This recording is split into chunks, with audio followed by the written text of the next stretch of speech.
Good. So I think we're sorted. Not sure. So I'm David Ross. I'm a consultant neurological surgeon at Salford, and I am the education director of the GM Cancer Academy.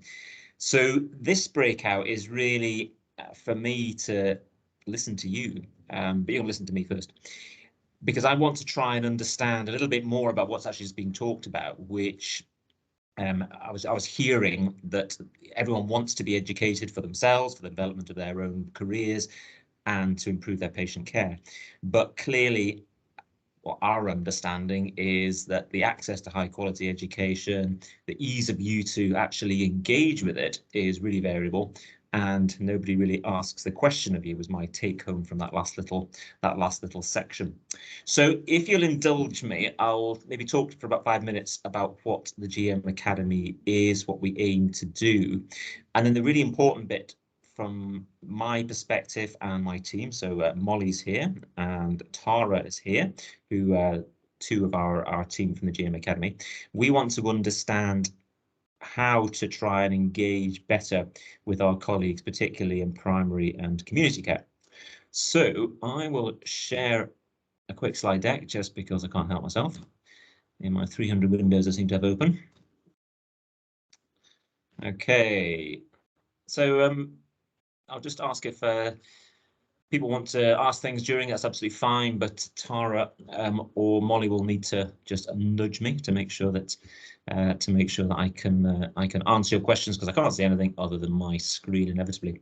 So GM Cancer Academy, and I suppose that the question from my perspective is really, what is it that we can do with you and for you? And I can't really answer that question until you understand what it is that we're actually all about. So in all these things, you can articulate a vision, but we found it's actually not that easy.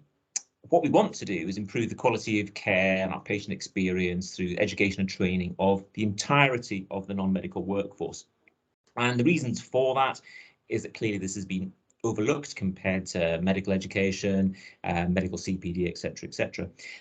But to me, and I've worked in the NHS for a lot of years, and I've been a consultant here for 13, 14 years, is that we've really done ourselves a disservice by not recognizing what I view as our most valuable resource, which is obviously our people. And because this has just been a perpetual story of ignoring them, we've got a system which is broken with regards to education and training. And we really wanted to start a project that would catalyze this culture of lifelong learning. And that's always been embedded in medicine, and it's always been everybody's desire and will, but the problem has really been accessing it. So why did this all start? Well, in urology, we were one of the first specialties to go through the GIRFT programs, as getting it right first time. And this is trying to understand what happens nationally with a specialty, how we might do it better, what best practices, and makes recommendations. And about 18 urological recommendations. These were the top two. So it was developing a structured training curriculum for our specialist nurses, establishing accredited training departments, and provide job planning for clinical nurse specialists to assure appropriate skill mix. So this is really speaking to training our non-medical workforce. And I guess urology, we've been at the forefront of the expanded role, be that advanced, be that enhanced. Our nurses have been doing a huge amount of what it is that we provide for our patients for decades. So this is who we are. So Satish and I are friends. We're colleagues. We've known each other about 20 years. And we really wanted to try and make a difference for our urology patients. But bear with me, because it's not all just about waterworks. And Tara has been cracking the whip, driving things forward with us for quite some time now, and Molly's fairly recently joined our team. So we are the GM Cancer Academy, but there are other strings to our bow. So I could whisper on about what it is we promised to do, but as you know, as we've heard endlessly, COVID was a problem. COVID slowed down what we wanted to do. But I thought it'd be helpful for you to start to understand where we're going and why we're going there. So, as I've alluded to already, the most important thing is understanding what the issue is, understanding the challenges, understanding what people want. And we had a lot of preconceptions about urology and about how urological care was delivered at all different areas across the patient pathway. And we wanted to know who actually delivered the care, so were we correct in our assumptions? And we wanted to understand what the learning needs and shortfalls were. And ultimately, this confirmed a lot of our assumptions. So we've got a myriad of poorly defined roles. And depending on the environment in which people work, it depends on the nature of their job. So we find increasingly with our community-based teams and our primary care-based specialist nurses, practice nurses, etc., that you have a hugely broad scope to your clinical practice. So we were just hearing about diabetes care, but one minute you might be doing diabetes, next minute you might be dealing with urinary tract infections or urinary incontinence. And how is it that we can enhance what it is you do from the urological element of this? We also know in urology that we've got a real problem with retention. Our workforce resilience is really poor as our staff look to go to other areas that might be more attractive to work in, might have better quality of life for them, or might just be better supported. But whatever people's background, there's this huge desire to learn, and I think we just heard that in the last session. But there's a real lack of access to reliable content, and the structure, the funding, and the time. Those same old chestnuts came around time and time again when we spoke to people across all these different environments. Specific to hopefully the group I'm speaking to today is that we generally found that those in community and primary care were at a considerable disadvantage in terms of accessing teaching and learning which underpinned their role. Our final learning was the importance of generic learning for people in specialist practice and some specialist coverage for those who have very broad and generalist practices. And finally, the big three for us were catheters, incontinence, and UTIs. So we've taken what we've learned and we've tried to start to develop content, and we've done a lot of learning because actually doing videos and putting teaching programs together is difficult and it's a lot of hard work, and I think we're getting better at it, but it's been slow progress. So we've done work about hematuria, so investigating blood in the urine. We've put together an e-learning package with videos and slide decks, etc., which is pretty much good to go. And once it is live, we'd really like people to use it, but most importantly, to tell us how easy it was to engage with, how you used it, and was it any good?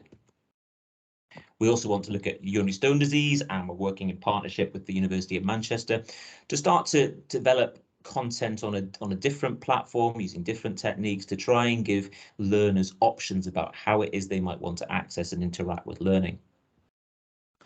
And of course, money's always a challenge. So if you buddy up with industry and with the pharmaceutics industry, you can produce high quality content, because we all know that producing any of these things costs a huge amount of money, and you can do it fairly rapidly. So we're working through the prostate cancer diagnostic pathway from the point of a patient attending their GP or their practice nurse right through to somebody being treated with radical surgery, radical radiotherapy, or systemic treatments for metastatic disease. And again, will be the interaction with this content will be different compared to our stone journey, compared to our hematuria journey. So again, we're using different techniques for learning. Common things are common in catheters. We heard from a lot of our community teams that catheters are the bane of their life. They're Friday afternoon problems, and they cause a huge amount of work that if we had provided access to in the moment learning for colleagues in care homes, colleagues in the community, actually this would assist not only in the patient journey, but in more efficiently using other colleagues' time. So we're using a virtual learning campus here with patient avatars to take colleagues through the patient journey with all the different elements of catheter care, catheter insertions, catheter-associated UTIs, etc., embedded into the patient stories. And you might ask, what the heck's this? Well, this is the way that I think, and what this is talking about is e-portfolios. And why this might be important is that I've led medical appraisal at Salford and revalidation for the last decade or so, and we know the importance of high quality, individual-centric annual review. So not about your performance, but about where is it that you're going over the next 6 months, 12 months, 5 years, and what's your learning requirements through that process.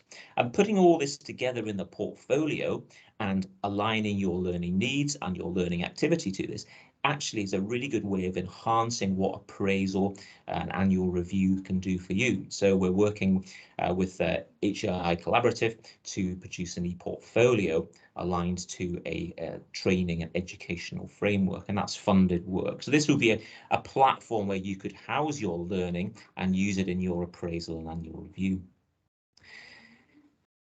And to support this, you need to understand what it is you need to learn or be able to do, or the competencies required to do your specific role. And you can't really achieve this without a solid framework or curriculum to do this. And we're working together with the National Ascend programme to provide the urological element of a framework to support education and training for the non-medical workforce. And just really to close this off, this is not all about waterworks. We're looking at common areas of cancer work, which might involve patients in any environment at any time in their journey, and would span across a range of different specialties. So it could be breast cancer, it could be GI cancer, and these are big impact items that can have a huge impact on patients, particularly if we get it wrong. So for this type of learning, again, we're wanting to follow the patient journey and make it as relevant as possible to all the different individuals that might interact with the patient at any stage in their journey. So whether that's occupational therapists, the community nurses, our radiographer involved in delivering the radiotherapy, etc., etc. But ultimately, this is about empowering our team, our colleagues, to improve our patient's journey. I'll skip over this, but I just want to say that we want to encourage embedding these, what we view as core business, throughout the patient, throughout each of our learners' learning journey and learning experience. So whether that's advanced communication, whether that's knowing how to manage common urological things such as catheters or nephrostomies, we want to make this accessible to everybody, because it's very likely you're going to come across the need for this knowledge and skills at some point within your working life. So really, to conclude, it's all about you. What do you want? How do you want to learn? How are you gonna access learning? How would you want to do it? When would you want to do it? What are the barriers? I know it's going to be time, it's going to be money, it's going to be IT access, it's going to be content, but also, how can you use this to drive your appraisal process and develop your career so that you enjoy your job, that you want to stay in your job, you want to develop yourself and provide the best care that you can. So that's my chit chat about the GM Academy, and I will hopefully stop sharing. Good. So I can absolutely chat, but I'm not particularly interesting. But I really want to hear what you want from us and how you want to interact with learning. So we're a number of areas that we'd quite like to ask you about, and I really need people to chat. So, you know, be forthcoming, be forthright, and chat to me. So the first thing I really wanted to know is, how do you currently access learning? And as an aside to that, how would you like to access learning if you had the choice of anywhere, any fashion in the world? So talk to me. Hi, my name's Amanda. I'm one of the practice nurses in Oldham. Hiya. Hello, Amanda. Hiya. So we tend to use e-learning for health quite a lot. Yep. That's quite a and then there's also separate webinars and your own learning when you try and research things and find, particular on the, when you were saying about hematuria, that's one that we come across quite a lot with men keep having hematuria and not knowing what to, to do, what pathway to follow. Yeah. And then the other part, being a practice nurse as well, I think we miss out sometimes on discussing pelvic floor exercises, because we see lots of new mums and we also do lots of smear tests. So I feel like it's an ideal opportunity, and there's not much out there on pelvic floor exercises. There is some apps, but I don't think, I'm a midwife as well, you see, but as a nurse, as a practice nurse, I've not been trained on pelvic floors, but I do know about them. So I think that's something that I think is definitely at the forefront for practice nurses. Yeah, I mean, I certainly think that our knowledge around how to support the early stages, the assessment, and then the initial treatment of urinary incontinence is generally, not advertised enough and not expanded across a workforce enough. We've had a lot of feedback from all kinds of different environments about the importance of that incontinence management, and as you say, pelvic floor exercises, but doing it properly, really knowing how to teach someone to do it. Particularly, if you're seeing new mums, if you're seeing the ladies who are having their smear test, you're kind of in that area of discussion already. So that's really interesting. Can I just ask you, when you you're self-directing your learning, how do you? So you've talked about some e-learning for health, etc. We know that's quality assured. Do you have any other go-to places? So if you've got that need for an in-the-moment learning, so you think, oh goodness, I've got this, I'm seeing this patient and I'm not entirely sure, I can't quite remember. Do you have any really good resources that you think, oh yeah, I know exactly where I'm going to get the answer to this? As a follow-up to you, Amanda, sorry. Yeah, I think Mr. Google probably helps quite a lot, but also if we discuss with a fellow colleague or a GP, they sometimes resources. Obviously, like with diabetes, there's the Diabetes My Way, there's all sorts of things with diabetes, but the urology part of it, I've not come across anything that I directly go to now. Excellent. Good. So we're probably not wasting our time by trying to produce something in that regard. So I think Alison has her hand up. Alison. Hello there. I'm Ali. I'm a nurse practitioner in Northern South Manchester. One of the things I think is that everything with it now being online and self-directed is that there's this expectation that we do an awful lot in our own time, which it's great because we can now do it. But there is this pressure that we should be doing more and more in our own time. So anything that we can access, webinars and things is amazing, but I think there is this need that we need to fill it into the working day. However, I do also think that there is a need for some opportunities to discuss after some of these webinars and online learning events, because one of the challenges is in primary care is that we're quite isolated, and you may not have a colleague in your area that has that knowledge, be it GP, nurse, whatever. So you may do some of these online learnings, but then just need that opportunity to almost case study discuss and go back to somebody who is the expert, and because nobody ever fits that absolute classic black and white medical guidance criteria. So sometimes some of those opportunities are needed just to go back and discuss case studies and troubleshoot a little bit. Yeah, absolutely. And my wife's a GP, and I always think the way that she works in a little practice, quite isolated, and we're really lucky here that there's about 10 of us squeezed into our office, and there's always an opinion to be sought if you're stuck or you don't know and you want to just bounce an idea. I think that's really, really important. So I don't quite know how you guys and girls function in that environment, but obviously very challenging. So I think there was a couple of things in the chat about the access. I think it was GM guidelines. GM guidelines and resources that you've gathered, but again, little or none in urology, which is good and bad. That probably should have done this 10 years ago, but that's something that we do need to look to now. I think an interesting thing that Ali mentioned is this expectation that you do it all in your own time, and I think probably in every part of healthcare now that your paid time is the time when you're doing the do and having your patient facing stuff, and then, well, when does the education and training and development time fit in? I'm not sure what the answer is to that, because we're all short of time and the system is very short of money. If in your working environment, if you had our aim is to have all our content sat on a platform, so that you could have that in your quick links. I think we've got a urology thing coming through the door now, and click into that. Is that something that as a group we think would be useful? I'm happy that we have things typed into the chat, or happy to listen to that. And while you're having a wee think about that, my next broader question is, how do you know what you need to learn? in your types of jobs? Now, I know you're probably a huge array, a myriad of roles that you deliver, but how is it you know what it is that you need to learn?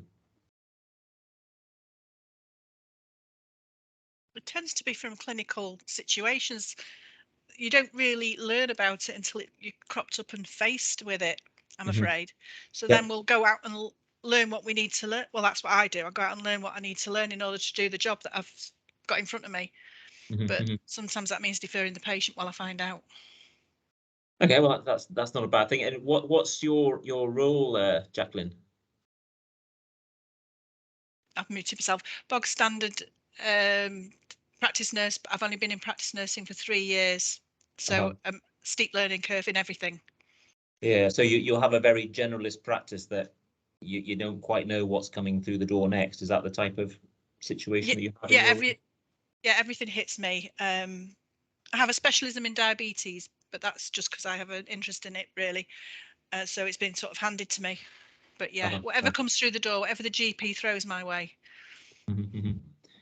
So anybody else have any way? So if you're thinking about, well, so I come to the end of a year, and I'm reflecting on how the year's gone, where I'm going, and my development and learning for the year ahead. So if you were going to plan out your year ahead, how do you go about that? How do you have a clear vision of where it is you want to go?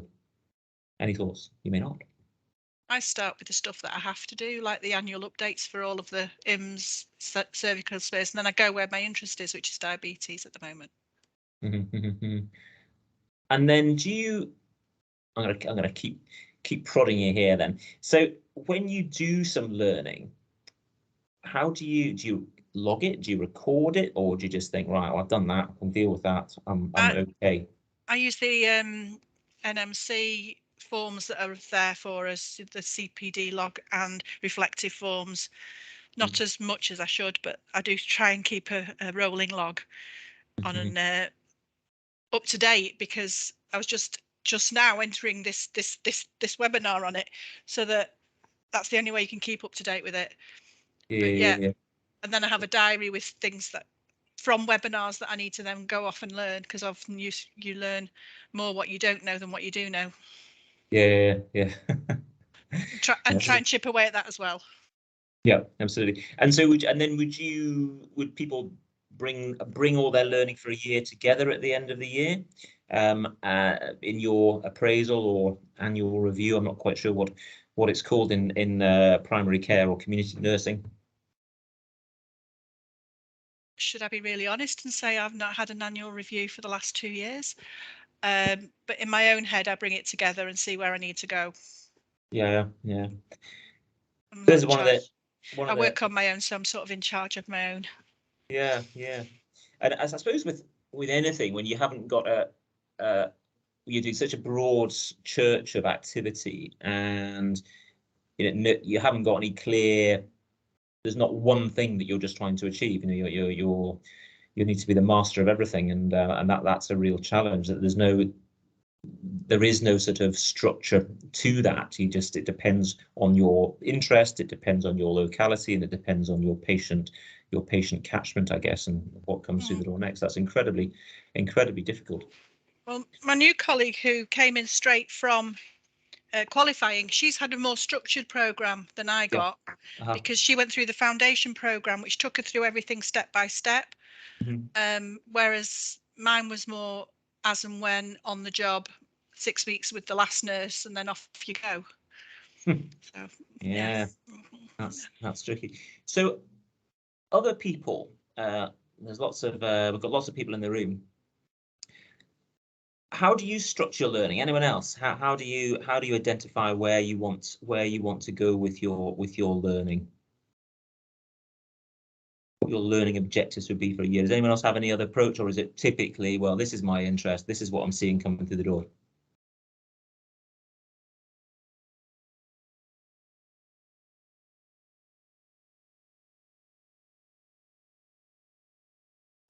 I've got no ideas on that one, no thoughts on that one. So just a quick look at the chat.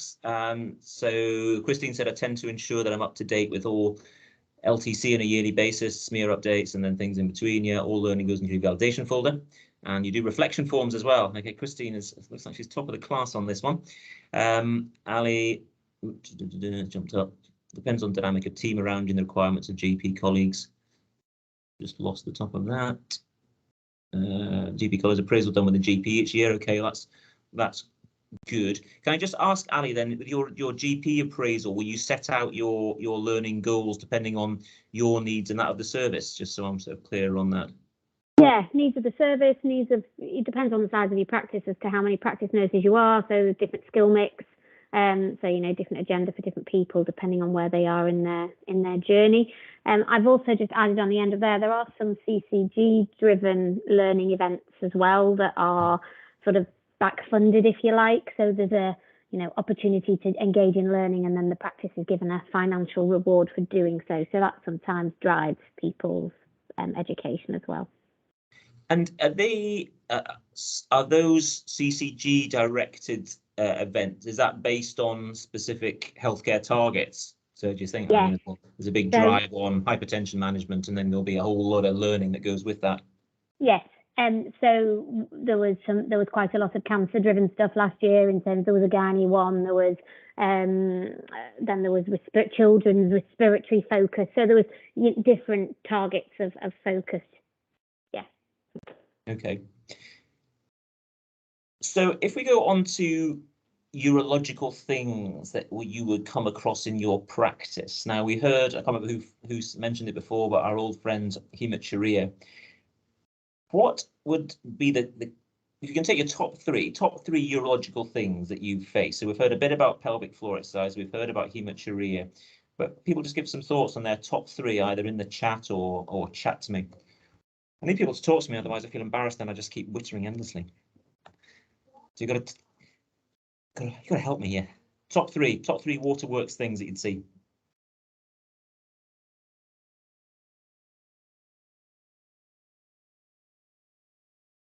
So we've got women's recurrent UTIs. Christine with prostate. Christine, you say prostate, do you mean prostate cancer? Do you mean men's LUTs? What sort of things would you get in there?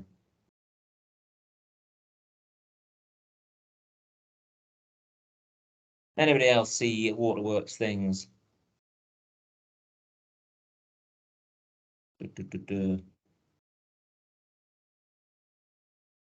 Okay, so in primary care, infection mostly, yeah. So we discharge a lot of patients out of secondary care with catheters. And we know that catheters are a bit of an evil. They're a necessary evil, often. Do people get many patients coming through the door with catheter-related problems? Would that be something that you would see in your environment, or would that be dealt with by others?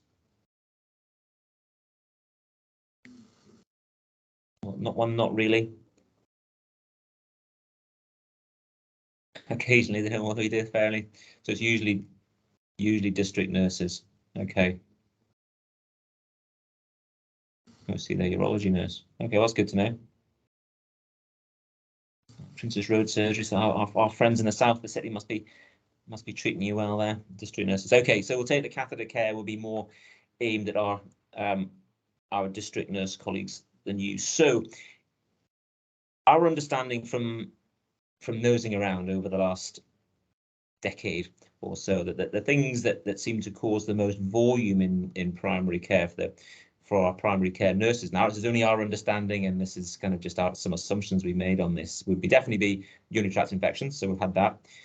Urinary incontinence we've had a little bit of mention of before.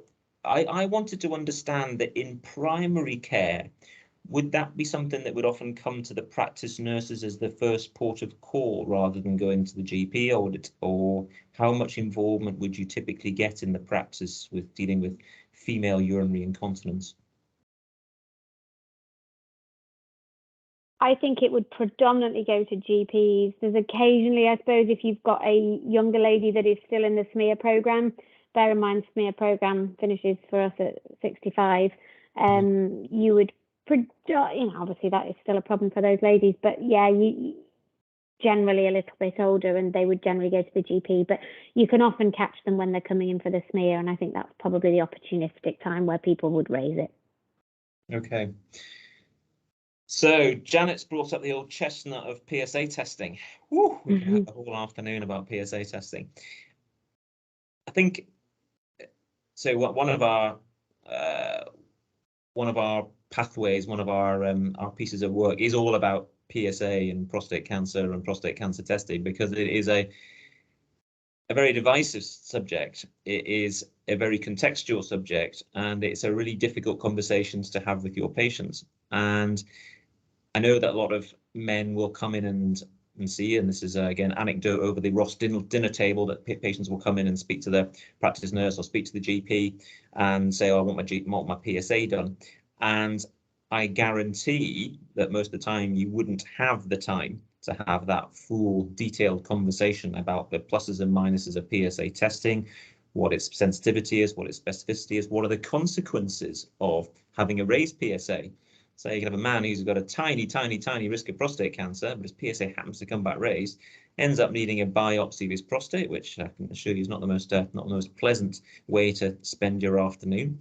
And you could potentially open a whole can of worms for somebody that didn't necessarily need the test. So it is a really difficult area, and certainly that's one of the parts of urology that we think we need to make accessible to everybody. So you've got resource for you to understand it, but potentially also resource within that for you to show to your patients, so that you can have your chat with them and say, well, let's click into this, let's have a look at the patient part of our prostate cancer journey. So this is a man that comes along and wants to discuss his PSA test. So we thought that would be quite a useful thing for you to have to actually empower both you, but also to inform the patient in that consultation, because it's a difficult, it's a time-consuming consultation. So I'm presuming that would be helpful and would be smiled upon. That'd be reasonable. Yep, that'd be brilliant. Good. Oh, people have got to speak to me. I hate speaking to myself. If it was in the room, I could pick on you more because I could see who you were and I could ask the thing. Right. So we can take that PSA would be helpful. Potentially for practice nurses, the pelvic physiotherapy stuff would be useful, but you're not getting that much dealing at the moment with urinary incontinence. Hematuria stuff. What is it you'd want to know about hematuria? The whole shebang, sort of, why you get it, how to deal with it, what the risk factors are. How much do you need to know, I suppose? Yeah, so we've got Christine with why people get it. Yeah, what you need to do. Do you need to have an understanding of what happens beyond your part in the journey? So you might be the person who the patient comes along to, and I've had blood in my wee, and they come along for their, I don't know, blood pressure check, and they said, well, by the way, I had blood in my wee yesterday. And you can have that conversation, you can understand what to do perhaps, but how much of the conversation, the next bit, do you have to inform them about? So, you send someone off to come and see me, and I'm going to examine them. I'm going to stick a cystoscope into their bladder. I'm going to arrange CT scans. And if they've got a bladder cancer, they're going to end up with an endoscopic operation. Is that sort of stuff to contextualize the problem useful?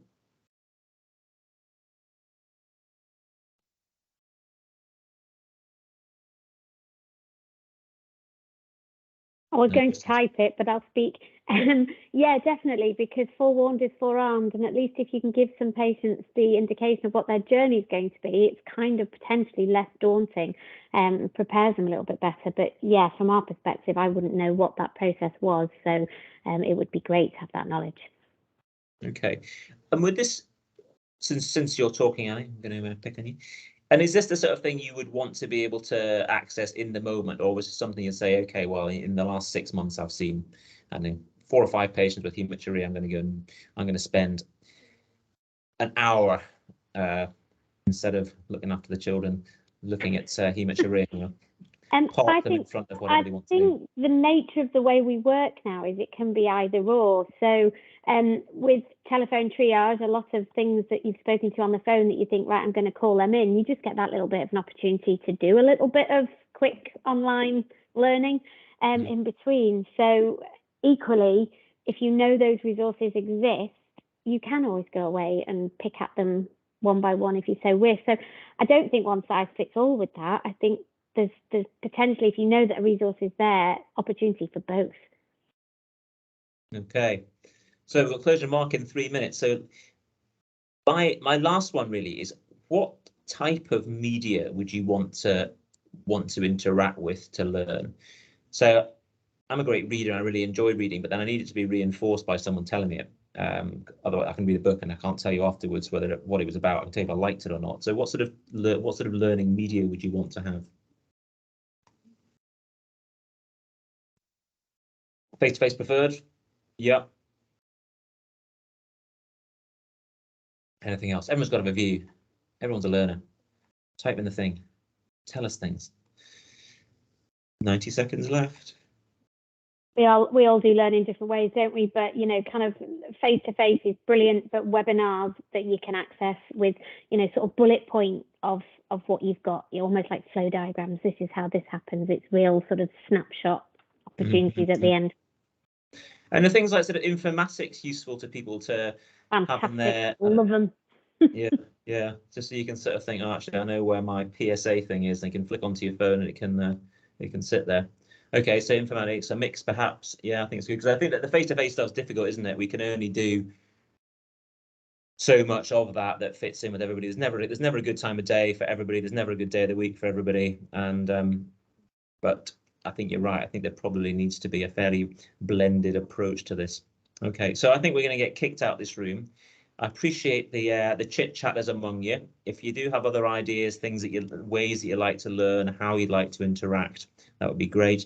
What we will do is, once our stuff has gone live, and it'll be drip fed into the system because it's a hell of a lot of work, we would like your feedback about it. So we will try and publicize this as well as we can. It should be free to access at the point of it being delivered, and we want it to be a resource that people use. So it's all about waterworks for just now, but ultimately this will cover all the cancers and all the common general complaints, not just urological cancers.